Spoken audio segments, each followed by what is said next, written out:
Welcome to the Bookers Alliance podcast, where we hold the pencil and the pencil is power.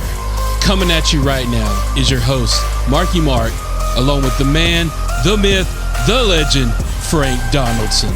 Join us as we discuss the ever-changing landscape of professional wrestling. So hang on tight, you jabronis, and enjoy the ride.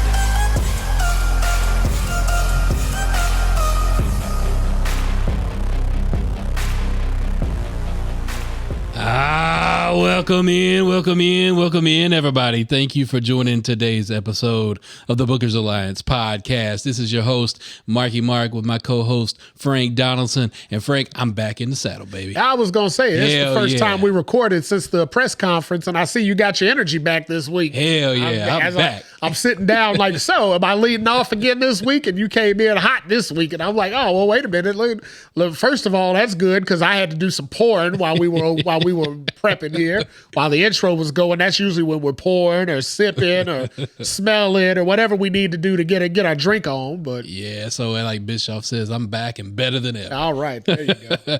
But come on into the house, pull yourself up a ringside seat, get you some popcorn. We got our whiskey, and today's sponsor, we've got Duke and Dame Salted Caramel. 2019 Consumer's Choice Award. There you go. Yes. Well, it is a black-owned whiskey company in the midst of Black History Month. So I felt it more than appropriate to sample today. There we go. So we're going to do a little bit of sampling during the show. We might do a lot of sampling during the show. This topic, it keeps you drinking, that's for sure. So. Yeah, and as we're titling today's show is Under Construction, because God knows, we don't know what's happening right now. Now, the one thing I do know is the more we find the answers, the more they're going to change the questions. You know what? Let's give a toast to that. All right. Toast to not knowing, sir. There you go. There we go. Oh, quite tasty. I do taste the caramel. It's definitely in there. I need some popcorn to go with that. That was like a butterscotch. Remember old butterscotch candy? Yeah. That's what that is. That's what that is. Duke and Dame, you got it going on. Got it going. All right. So first things first. Let's pump the brakes on the big W. Let's pump the brakes on the big WWE. Okay. Let's hold on. We got to give some love. We've not been talking about our other company here in the pro wrestling industry that needs some love, but to be honest, they've struggled. What company is that? Was it AE? What? Oh, AEW. AEW. Yeah. Oh, no, hell. Hold on. Ooh. Yeah, no, we definitely got to give them love this week. Did you see Britt Baker on the Madam Web red carpet this week? Oh, my God. You want to talk about give love there? Yeah. Whoa, Frank. I can give some love. PG show, Frank. Hey, Adam Cole, with that little dance he did out there, I know she needs some love. So I'm going to go ahead and pass some along. Got to keep that spider put away, sir. I don't know nothing about Keep that spider put away. I'm just letting her know the DMs are open. Go ahead and slide on up in them. Just say, what's up? Oh, what a tangled web we weave. I mean, hey, she was just she was on the red carpet by herself. That ain't cool, right? No, that ain't cool. I'm just saying I'd be there to, be there, you know what I mean? Be there to be like, there. As young Michael Jackson once said, if you got to be there in the morning. Yo, we just had our first pour, so. I could be there in the morning, though. You know what I'm saying? Hey. All right. Checkout ain't to noon. My bad. Let's give some love to our AEW company over here. We need to talk about a few things that's happening. First things first, we got the big pay-per-view event that they've got going on with Sting's final match. Sting is now a tag team champion with Darby Allin. Yeah, that happened. Why not? Nobody saw that coming. Why not? Right? Why not, though? But I will say 74, 78, yeah, 93, something like that. He's old. I will say I was a young Stinger at heart. I was a huge Sting fan, a huge Mark. I'm actually sad I'm not going to Sting's final match. It's kind of bittersweet for me. They got kind of ridiculous though with the ticket prices in Greensboro and it being on a Wednesday night. Yeah, the aesthetics just wasn't matriculating circulating in for me to be in Greensboro on a Wednesday night at $300 a pop for a nosebleed in like the Greensboro Coliseum. None of that milked itself in to be a good combination for me, but I will certainly be watching. Yeah, I will say that, it's sad to see him ride off into the sunset, but at least he's getting to ride off into the sunset. Because the way, unfortunately, the WWE run, it kind of ended. You know what, though? To be honest with you, that probably would have ended funky anyway. Knowing WWE, given the space that WWE was in back then. He definitely wouldn't have lasted this long on WWE TV. I mean, at the time, when he quote unquote retired from WWE, when he went out due to injury. I mean, to his credit, he was fighting for the world championship at that point. So that, he was on the top end when he was going out, but the WWE product that we were getting around 2014, 2015, at that point, it wasn't conducive for a Sting to be, that kind of player in there. So I will say this. I was glad to see Sting make the WWE run. I was glad to see him get a WrestleMania match. Yeah. I thought that was very, very cool because he's deserving of that. He was also deserving of the Hall of Fame spot that he got. That injury really happened at a bad time, though, because he was definitely deserving of a second WrestleMania match, considering how the first one ended. I will say this. WCW, you got my first favorite version of Sting, being the Surfer Blonde Sting. That was the Sting I fell in love with. Yeah. We all know that it moved from the Surfer Blonde Sting to the Crow Sting. Yeah. But TNA, you got my favorite version. Oh, wow. You Joker got my Sting. favorite version. Joker Sting. Yeah.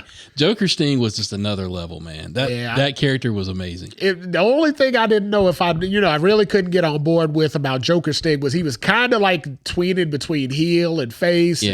And Sting's an all-time heel. I mean, I'll be honest, my favorite version of Sting was Main Event Mafia Sting. Yeah, that was a good Sting. Because Sting was still a good guy. He just couldn't really get on board with the beatdowns. He couldn't get on board with all the millionaire antics, but he was still the leader of the group, even though, Kurt Angle was really the leader of the group. Yeah. That was one of those, Godfather deals where Sting was the old, grizzled veteran, and Kurt was always ready to take the mantle from him. Yep. He just never really did it. He didn't put the gun to his head and pull the trigger. He just kind of kept it close to his back at all times so he could eventually screw Sting over. That was a good run for Sting, and Kurt was probably the perfect foil. I just like the velour tracksuits. Those were good. The only thing that would have been better is if we could have got, let's say, around 2008-ish, right? Mm-hmm. If we could have got Taker Sting in like 2008, that would have been epic. Yeah, unfortunately, that never panned out for us fans. And, I'm okay the fact that it didn't pan out, because when it could have panned out, both were done. Yeah, by 2014, when they were done possibility, that would have been a mess. I mean, we know it would have been, because we saw Goldberg and Undertaker not too long after that, and that was a mess. But if we could have got it in like 08 would have been that sweet spot when Sting was kind of hitting his groove in TNA. Yep.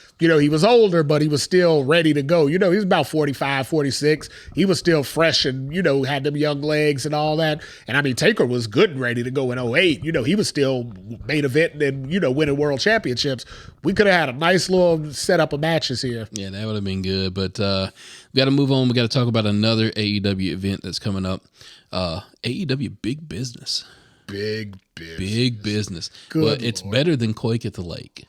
Come on, you got to give me that. It's better than Quake at the Lake. It was, and they're having it, of course, in Boston with two S's. Yeah, with two S's. So you're CM Punking it. You're telling everybody without telling everybody. Yeah, subtlety ain't their key, right? Yeah, so we know Mercedes Moné is going to appear at that event. That's all but kind of slated in. It's come out in reports that she's actually been on their payroll since January. Yeah. So which I wouldn't be surprised about, because you got to figure when those rumors started circulating that she might appear in the Rumble. Yep. Tony had to do something to lock that up. Like, wait a minute, the last thing I need that, because at that point, AEW was so far, and they were so deep on the ropes back then. They were just waiting for that knockout blow to come. Had they lost her around that time, that would have been nightmare territory. So I'm gonna throw a pun in real quick, because you know us, we never shy away from puns, and I just had one run through my head. May get canceled for it, but I gotta say it anyway. So you're telling me TK is better at contracts than old VKM is at NDAs? No. Vince will write an NDA up faster than he'll write an order menu or order at McDonald's. Hell, Vince got those already. He's got those already ordered back there. We digress. Let's move on past that. Yeah. But as far as Mercedes Moné going to AEW, I think that's the right call. I wouldn't mind giving her an NDA. Oh, come on. Here we go. PG. Moving on. PG show, Frank. PG. Moving on. So a little bit of PDA. So sorry. With her being in AEW, that's the right call. I think everything that could have been in the WWE has already been. Yeah, there's some new players that are kind of in there as far as Jade Cargill and Tiffany Stratton, some other players like that she could have had matches with. But at the end of the day, her going to AEW is a fresh start. I also think that it's a good shot in the arm for the women's division. However, I do have a concern. I do feel like the Adam Copeland effect will happen to Mercedes Moné eventually. So essentially you mean everybody that's flipped over from WWE to AEW. The only one that really has not happened to is Bryan Danielson. That's because he's sporadic in his appearances because he's injured all the time. I mean, he comes in, he gets injured. So what do they say? Absence makes the heart grow fonder. Daniel Bryan comes in, wrestles 3-4 matches, then he's hurt. Well, then he's gone for 6 months. So when he comes back, you want him back. You're like, yeah. Moxley's just the old reliable. I mean, well, so he ain't really a switchover, right? He's been there since day one of He's AEW. an original. So he's been there as long as everybody else has been there. True. So he had switch over. But I mean, like your Rusevs, your Cesaros, your Adam Coles, your all those guys, they come in, so much fanfare, they get pushed right into the title picture, never materializes. I mean, and I get it. You don't want to crap on your originals, your quote unquote originals, just because you're bringing a new talent in. But on the flip side, you ain't bringing that new talent in for no reason. I mean, the idea is to see them wrestle these great matches and all of them can't lose. I mean, that's a WWE antic where you bring in all the WCW people and they put over everybody in the WWE, like Booker and Marcus Bagwell, or even Sting. I mean, those guys came in. They didn't really get the same run that they had in WCW. Booker outlasted everybody else because he stuck around. But I mean, everybody else, even Goldberg's first run. Who do you potentially see her first kind of opponent being? Sasha? Yeah, who do you see that? Mercedes? Yeah, who do you see that being? Probably at this point, Tony Storm. You think it's got to be Storm? Got to be. I mean, who else? So Britt Baker's out. She's really the only other marquee match that you're going to look at. You don't want to see her against a bunch of people you don't really know. You don't think they're going to give her a shot at the TBS with Julia Hart? No. I mean, so the TBS title doesn't get a lot of airplay on Dynamite. Mm-hmm. That's more of a Collision Rampage type. I don't see Mercedes Moné being on Collision and Rampage at all. See a Dynamite. Absolutely. Yeah. If she's brought in for anything less than Dynamite, then they're idiots. I mean, there's no better way to put that. I do think there could be 5 people right off the bat that I would like to see her work a program with. That would be amazing. Tony Storm's one of them. Julia Hart's one of them. Deonna Purrazzo is another one. Jamie Hayter, when Jamie Hayter gets back on the scene, I think that would be Lord, where's she? If she comes back on the scene, I think that would be great. I would also love to see her kind of mix it up with Saraya. Oh, yeah, absolutely. I think that would be That's a built-in storyline already. I mean, she put Saraya out she put her on the shelf for 5 or 6 years. So that's the one that I was waiting on. And I think they'll eventually get there, but unfortunately, I mean, Saraya's the blueprint of what could happen to Mercedes Moné. She came in, all types of fanfare was there. Everybody was so excited. Oh, this will be the first time Paige isn't scripted. We're going to get Paige uncensored. And Paige shit on them. She shit the bed. The very first promo she came out there and did, it was awful. I honestly didn't know where you were going there, but we'll move past it. Oh, sorry. No, I did. So I'm not talking about the Aquaman girl, not Amber Heard. She literally shit the bed. Paige shit the bed in the other sense of the term, where she didn't come out there and deliver on her promo. And the WWE transplants to AEW, the first thing they say is, "Oh, I'm so excited not to be scripted." Mm-hmm. None of them drop the promo that you're really waiting for, short of Dean Ambrose, who again really isn't a crossover. Everybody else that comes in, that they bring them in the first time they get put out there in front of those bright lights with no script. For the most part, they shit the bed. I mean, they come out there, it's horrible, and you're like, good Lord, what the hell am I sitting through? And then, and then what happens is the luster comes off. Now you're seeing them as just whoever they were before they started in WWE, and it's like, okay, Oh, no, it's like a fart in church. Then they wander off into obscurity. And I hope they have sense enough not to do that with Mercedes. First thing, I hope they don't bring her in and just have her do some crap on WWE promo.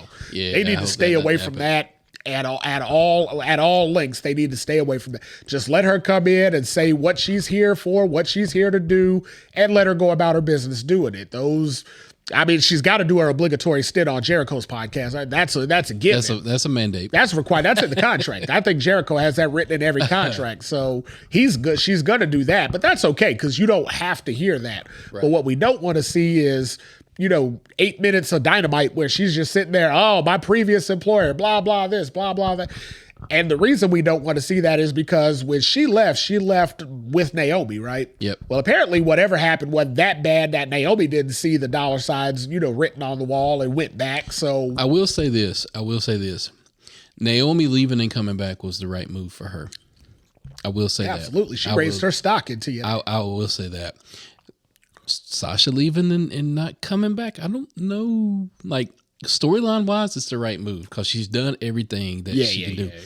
AEW just don't have the best track record with bringing these people in, a la Adam Copeland. Well, it kind of depends on what you're there for, right? I mean, because they do have a good track record of their checks clearing every Friday. Yeah, so true. But I mean, and I know Adam's been on record saying, "Look, I'm having fun. I'm doing what I want to do," and I get all of that, and that's cool.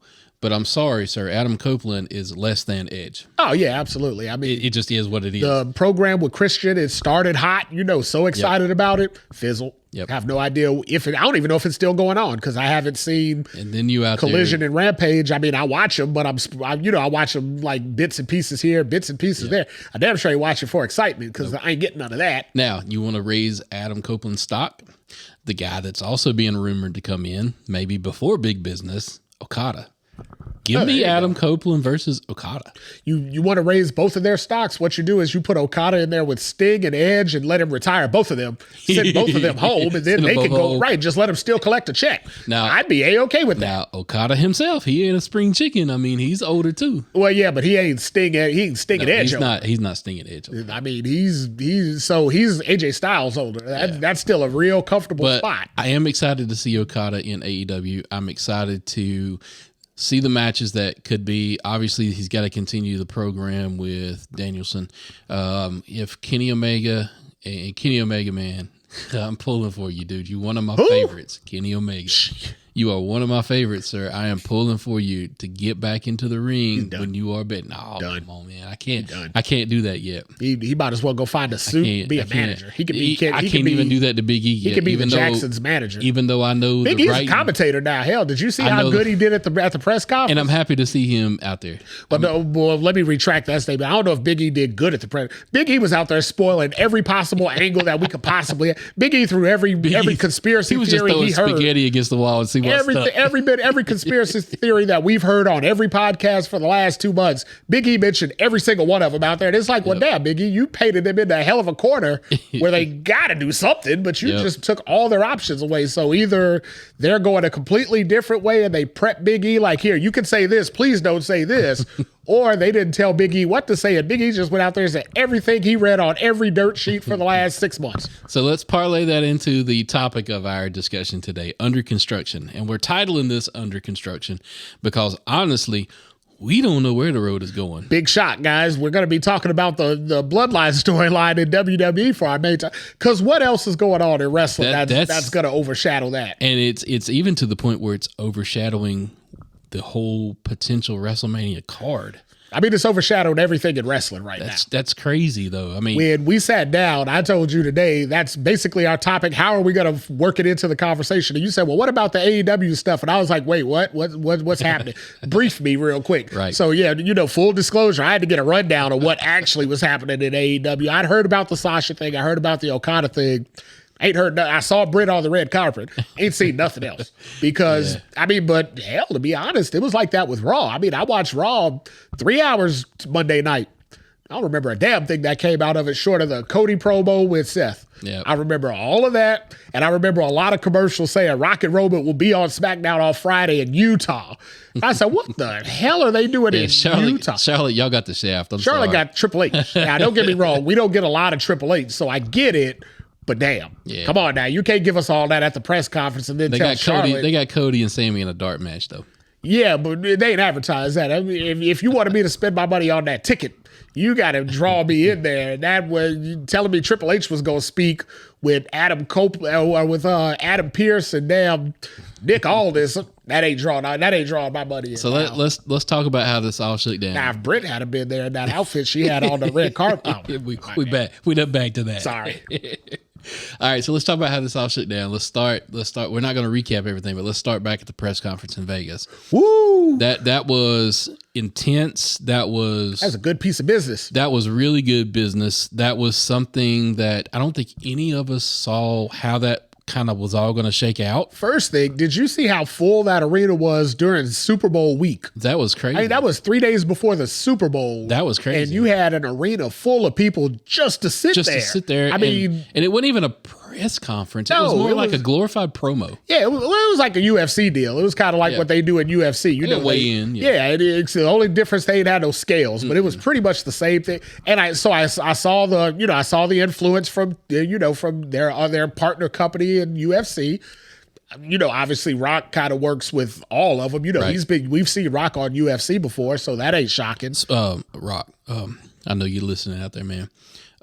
Bring that BMF title to WWE, please. Dude, so I'm not sure Rock ain't going to be carrying a title coming up here soon, but we'll get there. Just saying. So the press conference itself, of course, they had Bianca Belair out there talking. You had Becky Lynch out there talking. You had what's her name? At this point, it don't even matter. See, and that's what I'm trying to get to. None of that mattered. Because I was just getting ready to ask you. Do you remember what Bianca and Rhea Ripley and Becky? Do you remember what they talked about out there? I just know that she told mommy that she was going to be on top. That's all I know. Yeah, essentially, that's all I know. Right, and you didn't remember that because of wrestling. Nope, just the visual stuck in your mind. So the brass tacks of the whole press conference though was what came down between Cody, Seth, Roman, Rock, and I'm going to go ahead and throw Triple H in there because there's a piece that Triple H is playing in this whole storyline too.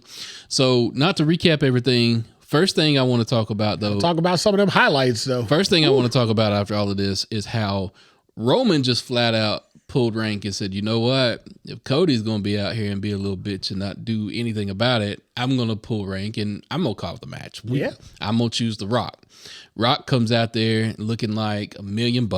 Yeah. Also looking like Dominic Toretto. He kind of had that look about himself. Talking about family, pulling up the bloodline. Also, the visual of the bloodline family tree. Dude, that was awesome. I can't believe they haven't sold that somewhere. Dude, that needs to be a poster somewhere. On? Yeah, at this point now, I just want to get it off the internet and make my own little poster of it. That was cool. Them not selling it, they're totally missing marketing. So call our marketing department. We'll hook you guys absolutely. up.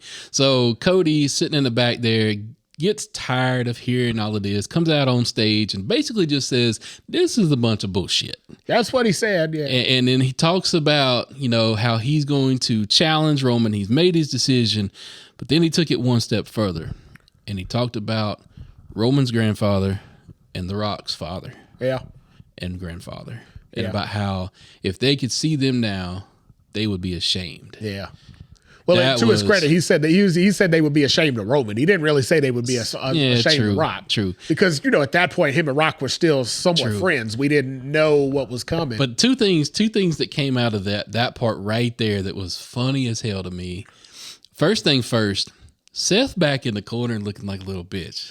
Well, that's because he had Becky's outfit on. I mean, that was the problem with it. And Roman called him out on it too. Yeah, because they listen, right? We've been calling him out on it for about 3 months now. Told him he'd been in his wife's closet. Yeah, they said. And how many times have I said that on this show? A million. Where him and Becky are like flip flopping outfits in the back before they come. Because she wore his outfit last night. It was like a leather biker outfit, and I'm like, well, that's what the guys should be wearing. But we don't care what guys and girls wear on this show. You're more than entitled to wear what you want. So that was the first thing that I noticed that I laughed at this whole conference.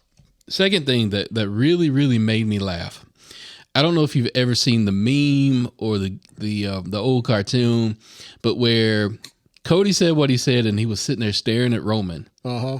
and it's the camera is focused on them two, and then all of a sudden, out of nowhere, pan left, the Rock just kind of cruises into the shot. Yeah, he inserted himself. And he told him in the primary position of it. Yep, and he told him real quick. You talk about his family, you're talking about my family. Yeah, you talk about his blood. You're talking about my blood. But so now here's something I don't know if everybody picked up, but did you hear the conviction Rock had in his?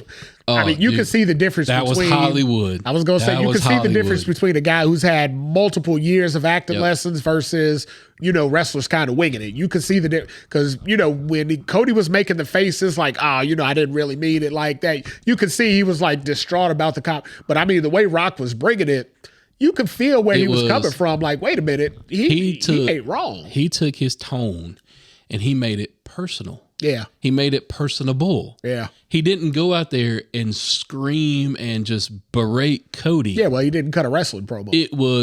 He's like, we're talking man to man right here. It was like, we're going here. Here's what's about to happen. And then he slapped the taste out of his mouth. Yeah, he slapped piss out of him as he yelled out, as he was telling him, I slapped the piss out of you again. So when that happened right there, the first thing was that I sit here and thought, first thing was like, holy shit, we're moving into Jerry Lawler, Andy Kaufman territory where you don't. Right. It was starting to blur the line. You knew down deep inside as a wrestling fan. You knew, but at the same time, even as a long tenured wrestling fan, you're sitting there looking at it going, do I really know? So that was one of those deals. After it happened, you could understand it, but you didn't see it coming. No, didn't see it coming. So like, when you knew, like you said, you knew where they were going after it happened. Yep. But in the moment, when Rock was standing there squared up with Cody, then all of a sudden you saw that hand come across the screen.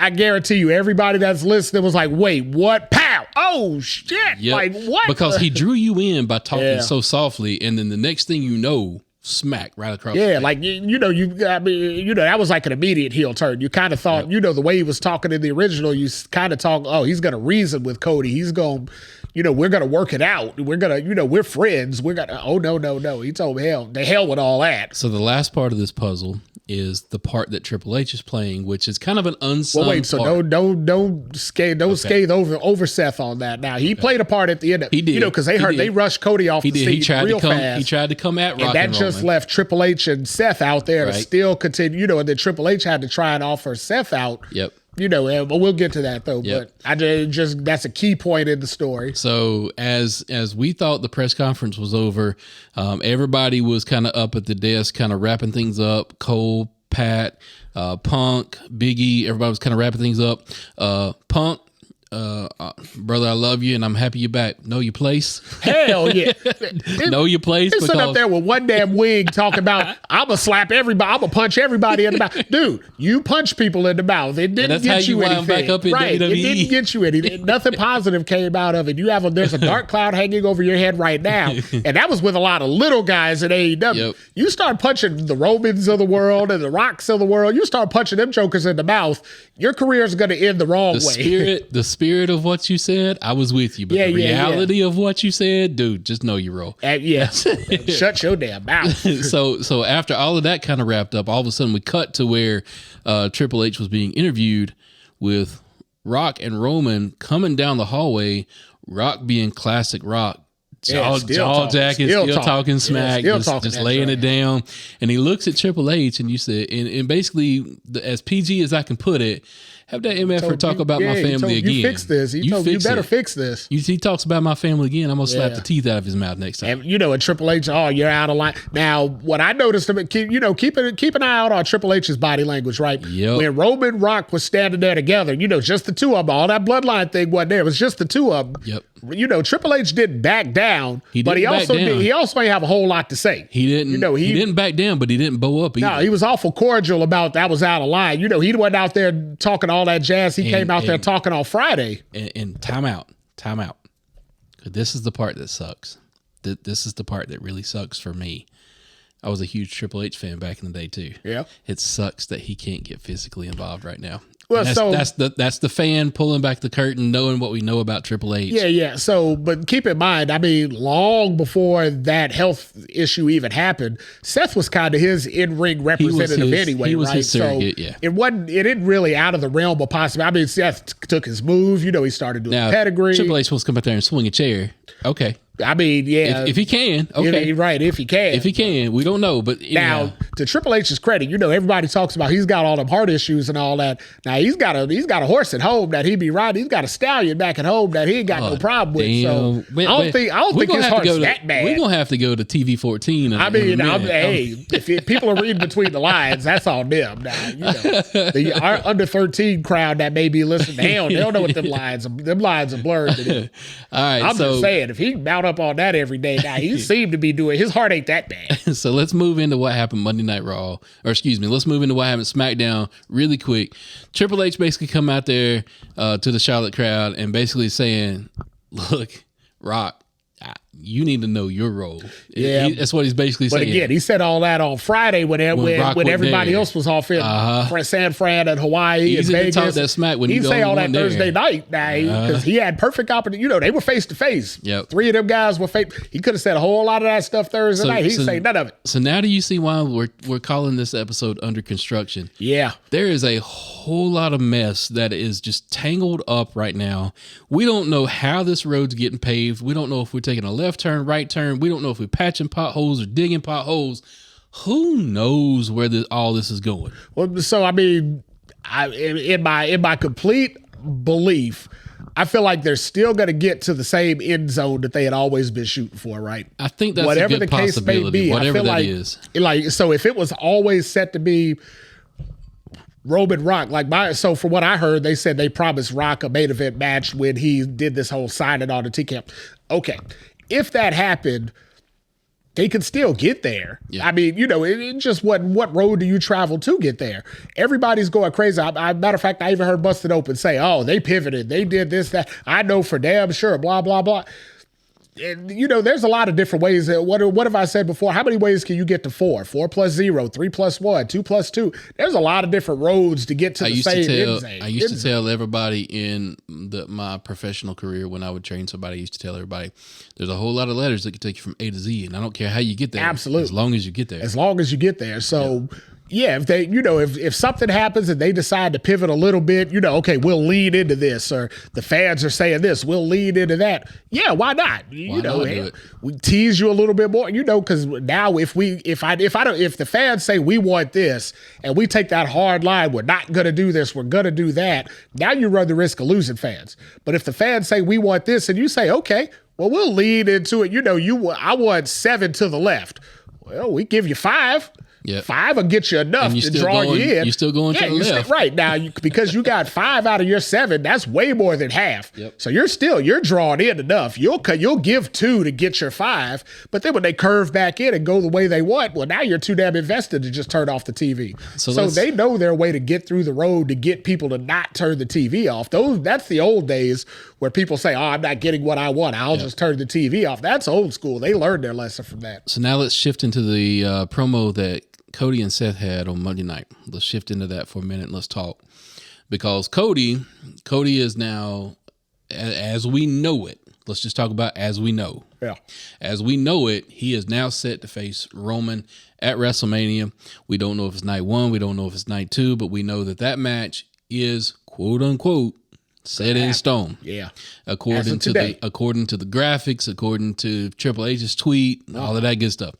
So Cody is talking about it and how, there's retribution and he's going to be, Oh, no, retribution's coming. He's bringing them back? Oh, hell. See, I baited you in there. Yeah, I know. Well, Ali's gone. So, I guess he's got to be the Ali now. Dude, Ali is jacked. Yeah, Ali took his time off. He took his time off to level up. Ali got on that John Cena story. Yeah, he leveled up. Ali said, "You know what? I'm gonna make myself a little bit more marketable on over here." So. But, all right. Anyhow, so as Cody was out there spitting his story, here comes Seth.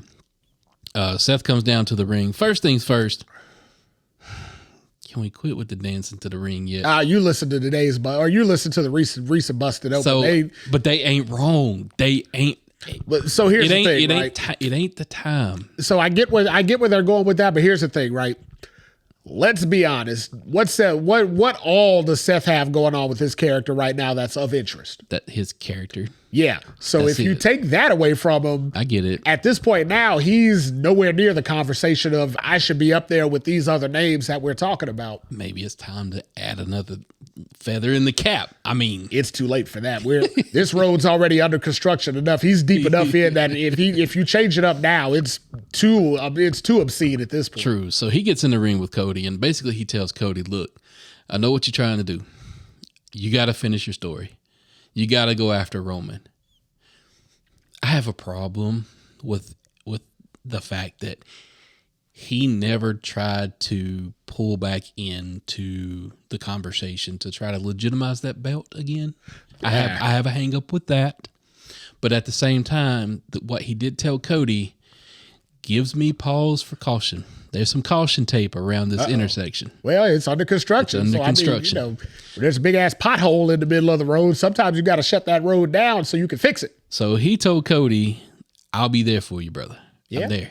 And I created that monster. Yeah. And in the Shield, I was an architect. Yeah. And let me be your Now shield. he's a visionary and a revolutionary and Let me be your shield. cross-dresser. Oh, sorry. So if Cody trusts Seth, he is a damn fool. Yeah, I mean, well, I foresee a chair shot to the back.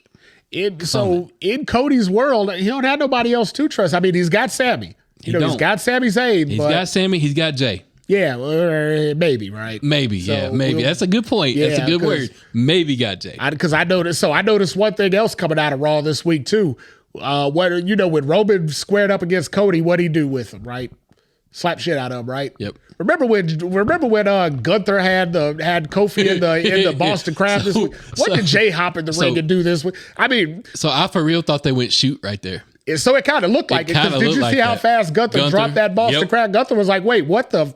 Yep. Then I think, he realized like, oh, wait a minute, I got to get back in. Because Jay got in there. And he didn't throw like his working punch. And he got in there and he threw like a real similar slap to what Roman, If that was Rock threw. if that was a called shot in that match, somebody forgot to tell Gunther. Yeah, because when Gunther let go of that Boston Crab, all wrestling went out the window there. That was on its way to going straight down the pipe there. And kudos to the ref for the part that you had to play in that, because the ref made it look real. Yeah, he had to but he had to get in there, make sure there was a little break in between them guys, because he didn't need them just squared up right in there, because once they get squared up, it ain't no pulling them apart. No, When you're in it, you're in it. Speaking of Okada, I've seen Okada go off on somebody like that mid-match. Once you're in it, you're in it. So, like you said, if somebody like the ref or one of the other guys doesn't step in and kind of, let cooler heads prevail, remember where. So my whole thing was, I'm looking at it like, damn, Jay saw Rock come out there and just slap the hell out of somebody. And like Jay kind of thought, hey, this extends to all us bloodline. Yeah. Yep. But what was one thing that came out of that press conference? Cody and Seth both said, you guys out here, throwing your weight around. You can't do what you want to do. What did Rock tell him? Rock told him, yes, the hell we can. Yep. He told we do whatever we want to do around here. And now you got Jay just walking in the ring out of nowhere, slapping the hell out of some. So don't think that's the power of the Rock might not pull other people in. That could draw anybody in. So we are winding down on time with so much discussion left that we could go through this. But let's touch on something really quick that I really wanted to get to and have a discussion and get your thoughts. Rock. We talked about how he positioned himself in that conversation on stage at the press conference, right? Yeah. We talked about Seth looking like a little bitch, being standing over there in the corner, right? Yeah. Did you see the back seat that Roman took after The Rock kind of positioned himself the way he did? Yeah, and everybody's been all over that about everybody. But let's call a spade, right? When The Rock takes the stage, a lot of people take a back seat, right? That was kind of the problem that came out of the Fast and the Furious movie. Right. When Rock got introduced into it, and all of a sudden it was being talked about, Rock was brought in to save the franchise. Well, now all of a sudden Tyrese and Vin Diesel had a problem with it. Well, Tyrese and Vin Diesel ain't damn Roman Reigns because they slapped the shit out of them too, and Rock told them as much. Rock told both of them back then, if y'all want to settle this, face to face, we can. And then all of a sudden, all that Hollywood beef kind of went away because don't nobody really want to square up against a dude that looked like The Rock. I don't care who you are. So let's get to part B really quick. If I'm worried about Seth stabbing Cody in the back, could Roman stab Rock in the back? Hey, let's be completely honest, right? Seth said that he was the architect and he created Roman. Yeah. Roman has that tendency then. Absolutely. But I mean, let's be completely honest. At the end of all this, Rock's got to go back to Hollywood and be a Hollywood superstar, right? Somewhere or another at the end of this, at some point, yeah, because I mean, he's still got movies on his schedule. Somewhere in all of this, Rock's got to go back face. Right. And somewhere before it's all said and done, Rock's got to get back in good favor with them fans. I don't know that The Rock goes back to Hollywood for a little while. So Rock's got a movie coming out next year. He's got Fast 11 coming out next year, or what, like a year and a half from now. Even with that role, he can get away with still playing a villain. I don't know about that. Because he's Hobbs, right? Yeah, but Hobbs walks the line. But it's Hobbs against Jason Momoa, where Jason Momoa is the flashy, the Seth Rollins eccentric dude. Yeah, the flashy eccentric dude from Fast 10. So Jason Momoa ain't going to be a good guy, and that Rock's got to be a good guy. Somehow or another, Rock's got to flip back, yeah. Just like what he did before. He came back before and played Hollywood Rock, but before he completely went away for good, he had to come back and do a make good. So that's why my original text to you after the press conference when we were talking, that's why when I called that storyline in our text message, and that's what I really want to kind of spit out right here real quick, is I really believe that we're heading for a tag match night one. Cody, Seth, Rock, Roman. I can see that. I think that's coming night one. The basis of that theory is Triple H started that press conference talking about the tag match WrestleMania 1. Yep. So I think that's coming night one. I think the Roman Cody will happen night two. But I think at the end of that tag match, I think that's where Roman may pull the trigger and stab The Rock in the back. And Rock's got to go back to Hollywood anyway, and you get a year-long build between Rock and Roman for 41. I think that's where we may wind up. Again, under construction. Absolutely. Who knows? So that's definitely a good theory. I kind of see it going a different way. I mean, I see the same start, but I see a different resolution. I still see that same tag team match, but kind of the same way as you said, Cody, Seth may screw Cody over. Roman may screw Rock over. I kind of see those two happening and during the tag match, different spots in the tag match. But then I see the second night, I see us still getting Seth Cody. I still see us getting Rock Roman because they can come out of that tag match, with those two vendettas, quote unquote vendettas starting, and then you go right into night two and have the match. So that's where I'm at right now. Now, like you said, it's completely under construction. So by the time you guys hear from us again, we could be way on another island than we're at right now. But right now on the island of relevancy, I still see them getting right back where they intended on going. Except Cody's kind of playing the role of CM Punk right now. Yeah, and I will say again, and damn the hell, this is all CM Punk's fault. This is all CM Punk's fault. All this would have stayed stretching back to Rumble 2014. This is all CM Punk's fault. All this would have been on a clear path to WrestleMania. Had Glass Joe not went out there and got his damn triceps pulled off again. But hell, I digress. All right, so as you can tell, this is why we're calling this episode Under Construction. Who knows how this is all going to shake out? Who knows where they're going to twist and turn with us next? But good God Almighty, what a story. What a time to be a wrestler. Well, I'm telling you all right now, everybody that's listening, the show that we record the Friday before WrestleMania, we'll still be guessing. Yep. We'll still be hypothesizing, and we'll probably still be wrong. Yeah, I guarantee you, whatever we lay down on Friday morning, by the time Sunday night comes to an end, we'll probably be all blown up, and that's wonderful. And that's great. That's what I was about to say. Because Alliance fans, that is the best outcome possible. What I hate the most is predictable wrestling, which is why I'm not so interested in AEW right now. Yep. But the fact that this is such a roller coaster right now, and you don't know when the ups are coming, you don't know when the downs are coming, go ahead and do it. Let me keep guessing. Damn it, prove me wrong every week. Yep. All right. Thank you for listening to today's episode, everybody. Reach out on our social media platforms. Drop us a line. Tell us where you think this thing is going, because we sure as hell don't know, and I bet you don't either. But let's enjoy this ride together. And with that, everybody, we bid you adieu. 2 fingers. Today's podcast was produced by SBP. You can find our podcast on all major podcast platforms. Also, connect with us on our social media accounts. Search for The Bookers Alliance on Facebook, Instagram, YouTube, and X.